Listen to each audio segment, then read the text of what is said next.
बड़े मुनियों के ध्यान में नहीं आने वाले, बड़े विनोदी। रुक्मिणी जी से कहा तैयार हो, भगत के दर्शन करने चलना है। रुक्मिणी जी ने कहा बहुत दिनों बाद आज आपको किसी भक्त की याद आई, प्रभु जरूर कोई महाभागवत होगा, हम चलते हैं। बोले बहुत विचित्र महाभागवत, चले साधारण वेश में चलना है।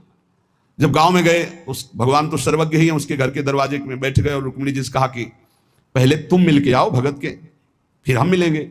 रुक्मिणी जी ने कहा हाँ ये उत्तम बात है, पहले हम उनको दर्शन दे के और दर्शन करके आती है। तो आंख मूंदे ऐसे, न खाना न पीना, धद गपोचन। रुक्मिणी जी ने कहा ये कौन सा नाम भगवान का, न विष्णु शास्त्र नाम में है, न गोपाल शास्त्र नाम में है, और कहीं हमने पढ़ा नहीं, ये कौन सा भजन कर रहा है।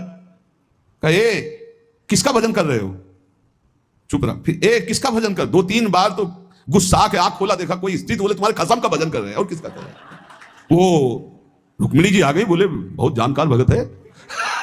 प्रभु द्वारिकाधीश से कहा बहुत जानकार भगत है। बोले क्यों, बोले हमने कहा कि किसका भजन कर रहे हो, देखो हम इतना छुप के गई थी लेकिन वो पहचान गए, कह रहे तुम्हारे कसम का भजन कर रहे थे। अब भगवान ने कहा हाँ तभी तो हम आए भगत जोड़ कर।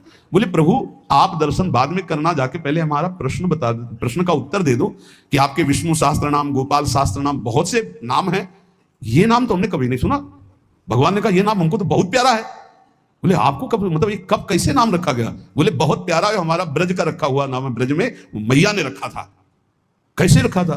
बोले एक दिन मैं माखन चोरी कर रहा था, सखा के कांधे पर खड़ा हुआ, ऊपर माट में हाथ डालकर मक्खन पूरा ऐसे खाता जाता, सखा को पवाता जाता। इतने में मैया और गोपी जन आ गई। एक कन्हैया ये क्या कर रहा है। अब हमने देखा कि फंस गए। हमने कहा कि मैया हमें बहुत भूख लगी थी और देखा कि इसमें चींटी चढ़ी हुई है, तो हम चींटी निकाल रहे थे। तो बोले चींटी कैसे निकाल रहे थे, यहां पूरा हाथ सना हुआ है तुम्हारा चींटी। बोले अरे भैया तू बावरी, जब चींटी को ऐसे निकालने करते वो अंदर चली जाती तो खबो खबो के निकाला, इसलिए ऐसा इतना हाथ हो। बोले यहाँ मुंह में भी जब तुम्हारे मक्खन लगा, एक मक्खी बार बार उड़ रही थी तो हम ऐसे मारा तो पूरा मुंह में मक्खन लगा। भैया ने कहा धत गपोचन।